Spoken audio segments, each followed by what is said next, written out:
it's quite interesting, really, because the old-fashioned was the long wait. I think it was quite a common one. Yeah. I think it's still used today for a little bit. And Skirting board ladder. Glass hammer and the left-handed screwdriver.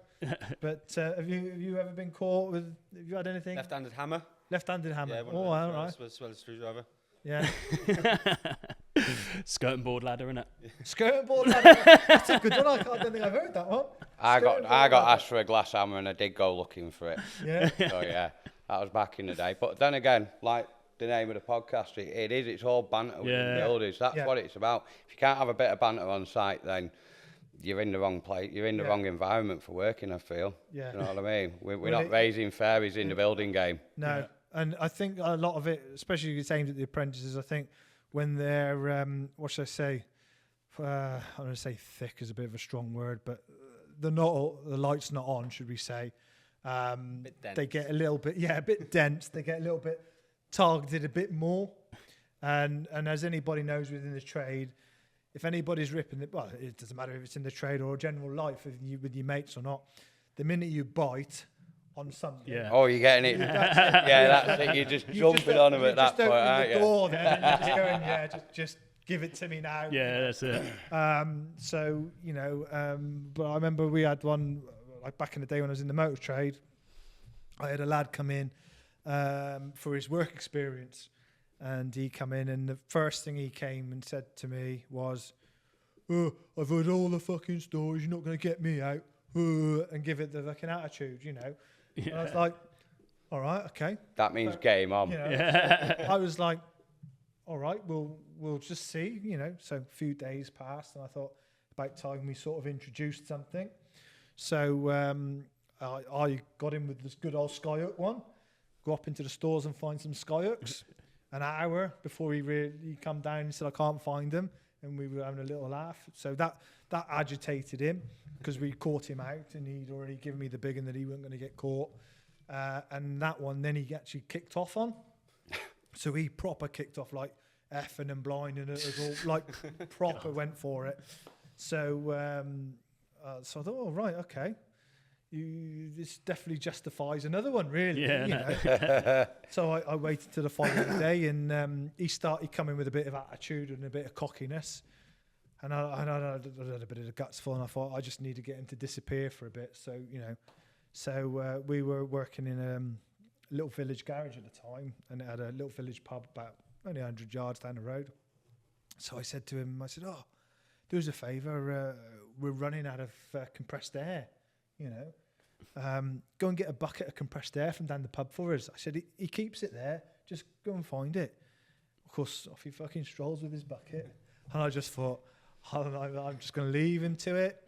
Two for the price of one here, Stu. Oh, mate. And he come back, I don't know, probably a good half an hour, 40 minutes later, kicking the bucket. And I mean kicking the leather and the shit out of this bucket. And he come in and he called me every fucking name under the sun. And of course I had the landlord phone me up, didn't he, from the pub, and he went, "You twat." He said, "Why did you send him down here?" I said, "I'd had enough of him. I needed him out the way." he said he come on, and he said he was actually really polite when he knocked on the door, you know, because the pub was closed in the mornings. And he went, "Oh yeah, Stu sent me down. Can I have a bucket of compressed air?" And he went, "You what?" And he said, I had to say, "I think he's having you on." Like, straight away he went, fucking bucket. Come all the way back. And he didn't come in actually on the last day either. He just didn't bother coming back. You know, but again, just not the right mentality for the role or the job, or, you know. Didn't have the minerals for sticking out with them. No. We had one, was it last year or year before. You know who you are if you ever see this. I won't mention your name. He was doing me heading on site and was doing a bathroom in Eccles. I was like, right, what can we do here? Because I just wanted from out my fucking hair for a bit. I said, right, we need some fallopian tubes to be able to connect this shower up, mate. He went, what? I said, yeah, we need some fallopian tubes. And 3 of the lads were in the other rooms. They've all heard it. You could hear them sniggering in the background, you know what I mean? So I was like, right, go get him. So as soon as he's left, I thought, right, let's see how long I can drag this on for. So I phoned up 4 of the local builders merchants, been through it with whoever's there, and I said, and I've sent this lad in to see each one of these people. So the first one's had them right, good and proper. He's like, well, what do you want? Do you want AC or DC? Like, fucking hell. So he said, no, we don't stock them, mate. So then I sent him to Travis Perkins. Best mate, one of my managers in there, he goes, oh, was it 32 mil or 48 mil you want? Bearing in mind, he knows it's a 22 mil fitting he's going out looking for. He phones me up, he goes, they haven't got them here. I said, right, mate, listen, I've been on the phone. Give me 2 minutes, I'll phone you back. And phoned him back. I said, listen, I've been on the phone. The only place that's got them in is Leeds. I shit you not. He got on the M60, went on the M62, and I phoned him up. He was at Haywood and said, listen, you daft bastard, you need to turn around and get back to work now. But there is footage on Facebook of him going in and asking for these. So you know who you are. It was a good day. Thank you very much. And he still needs them fallopian tubes. Yeah. Find him, bring him back for him. It was a good day.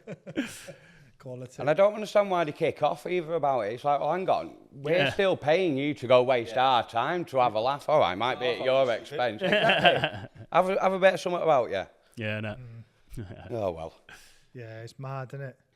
It is. It's a bit mad like that. I remember one in the motor trade used to. You're supposed to wear steel toe caps, especially in the garages. And it was back in the day when the caps were on the outside of the boots, you know. And one of the lads, he'd been given one of the fabricators some stick. So, of course, he was stood on the end of the ramp. And back in the, I don't know if they still do it, back in those days, they'd send the ramp up with a bloke on the end. And the bloke could do some welding on the exhaust or something. And the bloke could be working under the bonnet. And they'd been given some stick. And the welder sort of finally had enough. Of course, the bloke got his feet literally like that on the ramp. So, of course, he just went with the welder, welded his two boots together. Good man. And then he said, "Oh, I'm just going to drop the ramp, all right? Just make sure you don't move, you know." Yeah. And he dropped the ramp back down and he walked off. Of course, then as soon as he went to fucking move, he fucking whoosh, straight fucking back. Will he? He's like, "I'll fucking teach him." You know, but it's one of them, isn't it? We all have to deal with that type of shit sometimes. Don't know, does it? Builds a bit of character at the end of the day, you know. Definitely, one of those, isn't it? Definitely. Yeah, you got to learn to take it. You know, everyone's quick enough to give it. You got to have a bit back now and then. Yeah. We'll have our moments. Yeah. You've got to be willing to take it back if you're happy to dish it out. Yeah. You know, I've known many people that only like dishing it out. The minute it goes the other way. I've seen a few. I've got to admit, boys, I'm a bit like that. I will dish it out, but when the shoe's on the other foot.